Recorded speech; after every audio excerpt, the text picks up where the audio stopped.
कैदी अनस और नवल किशोर दीवार फांद करके फरार हुए हैं। पानी के पाइप के जरिए दीवार फांद करके फरार हुए हैं। कैदियों के फिल्मी तरीके से भागने पर पुलिस भी हैरान है। और इसी खबर पर ज्यादा जानकारी के लिए संवाददाता अरबाज हमारे साथ लाइव जुड़े हुए हैं। अरबाज, 2 कैदी फरार बताए जा रहे हैं, जानकारी दीजिएगा। जी बिल्कुल, देखिए बहुत ही फिल्मी अंदाज में यहाँ पर ये पूरा घटनाक्रम हुआ है और घटनाक्रम की जानकारी जुटाई जा रही है, तफ्तीश की जा रही है। नज़दीकी जो थाना है लालकोठी का, वहाँ पर एफआईआर दर्ज कराई गई है कि अनस और नवल 2 कैदी एक साथ मिलजुल करके जेल से फरार हो गए हैं और जेल से फरार भी हुए हैं इस पाइप की मदद से जो कि जेल की उन दीवारों पर टंगा हुआ है, जिसमें ऊपर 300 वाट से ज़्यादा के जो करंट से दौड़ने वाले तार होने का दावा किया जा रहा है। हालांकि ये तार में बिजली है कि नहीं, ये अपने आप में एक बड़ा प्रश्न चिन्ह लग गया है, लेकिन जेल प्रशासन का कहना है कि बिजली भी है, तमाम इंतज़ाम भी किए हुए हैं, हाई सिक्योरिटी ये जेल है। लेकिन रात को करीब 3:30 बजे ये दोनों कैदी यहाँ से निकल के गए हैं, ऐसा जो है इन्हें जानकारी सीसीटीवी फुटेज के अंदर मिली है। क्योंकि आप देख सकते हैं कि मुख्य द्वार से 50 मीटर भी दूर नहीं है, ये मेन गेट है हमारे ठीक पीछे आप जो देख रहे हैं, जहाँ पर जयपुर सेंट्रल जेल में एंट्री की जाती है। बाकायदा सभी लोग आते हैं और मेन गेट से आप देखेंगे कि यहाँ पर राइट में मुश्किल से 50 मीटर की दूरी पर ये पानी का पाइप लटका करके 2 कैदी फरार हो जाते हैं। बड़ी दिलचस्प कहानी लग रही है, लेकिन हुआ कैसे ये बड़ा शर्मसार करने वाला है कि हमारे जो पूरे देश के अंदर एक तरह से संविधान चलता है, न्याय संहिता चलती है, दंड संहिता चलती है, कोर्ट से, अदालत से, जेल से जो आरोपी हैं, जो अपराधी हैं, उन्हें जेल भेजा जाता है और जेल में इतने आसानी से वो आकर के अगर फरार हो जाते हैं तो फिर सिस्टम के ऊपर सवाल तो उठेंगे ही।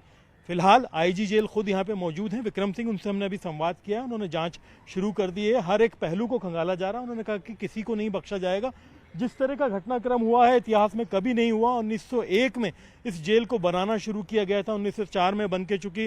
अंग्रेज़ों के दौर में यहाँ पर काफ़ी बहुत ही हार्डकोर अपराधियों को भी रखा गया, स्वतंत्रता सेनानियों को भी रखा गया, लेकिन कभी ऐसा मामला सामने नहीं आया। हालांकि एक बार इस जेल के नीचे से सुरंग खोद करके बाहर भागने की कोशिश ज़रूर की गई थी, लेकिन इन तमाम घटनाओं के बावजूद इस जेल से इतनी आसानी से जो लोगों का भागना, ये अपने आप में बड़ा प्रश्न चिन्ह है। क्योंकि बिना किसी मिलीभगत के 15 सितंबर को सांगानेर में चोरी की घटना करने के बाद में जो अनस है उसे पकड़ करके यहाँ लाया गया था। वहीं पर 17 सितंबर को नवल को लाया गया था। अनस यूपी का रहने वाला है, सांगानेर में किराए के मकान में रह रहा था, और जो नवल है वो हिंडौन का रहने वाला है, राजस्थान का, और वहाँ से उसे यहाँ पर एक तरह से यो दोनों ही कैदी एक साथ एक ही बैरक में थे, 13 नंबर के बैरक में। दोनों स्मैक के बहुत ही गंभीर नशे के आदी बताए जा रहे हैं, जैसा आईजी ने कहा है, और नशे की तलब में वो बहुत ज़्यादा परेशान थे।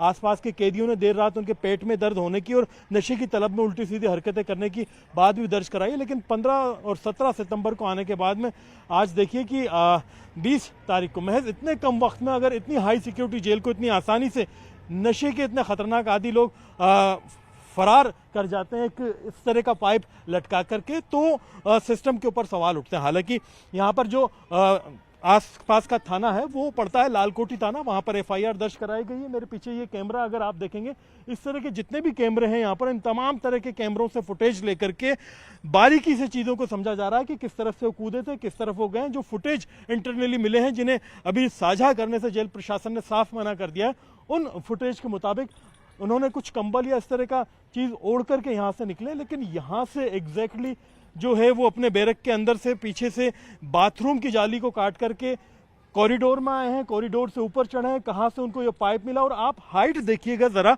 मेरी इस हाइट से मिलाकर के अंदाज़ा लीजिएगा कि इस हाइट पे वो 5 से 5.5 फुट के दोनों कैदी बताए जा रहे हैं, वो कैसे अंदर से ऊपर चढ़े होंगे और चढ़ करके वहां से पकड़ करके बाकायदा यहां तक लटक करके कूदे होंगे। अगर जूम करके दिखाएं तो आप देखेंगे कि जहां से ये पाइप बिल्कुल नीचे लटका हुआ, वहां पर कुछ उंगलियों के पैर के ऐसे रगड़ने के या घिसटने के निशान जरूर मौजूद हैं।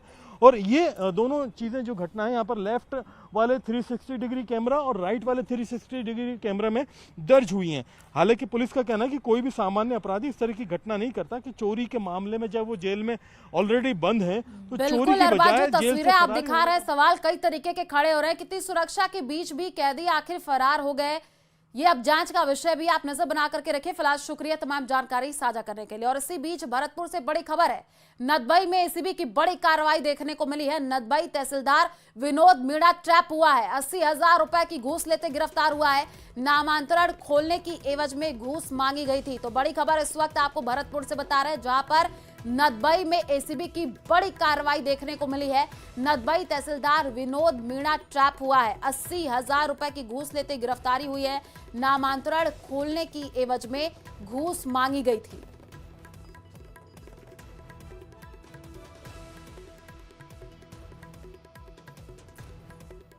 तो भरतपुर से ये जानकारी आपको दे रहे हैं, जहां पर एसीबी की बड़ी कार्रवाई देखने को मिली है। नदबई तहसीलदार विनोद मीणा ट्रैप हुआ है, 80,000 रुपए की घूस लेते गिरफ्तारी हुई है। नामांतरण खोलने की एवज में ये घूस मांगी गई थी। तो बड़ी खबर इस वक्त आपको बता रहे हैं, नदबई तहसीलदार विनोद मीणा ट्रैप हुआ है, 80,000 रुपए की घूस लेते गिरफ्तारी की जानकारी है।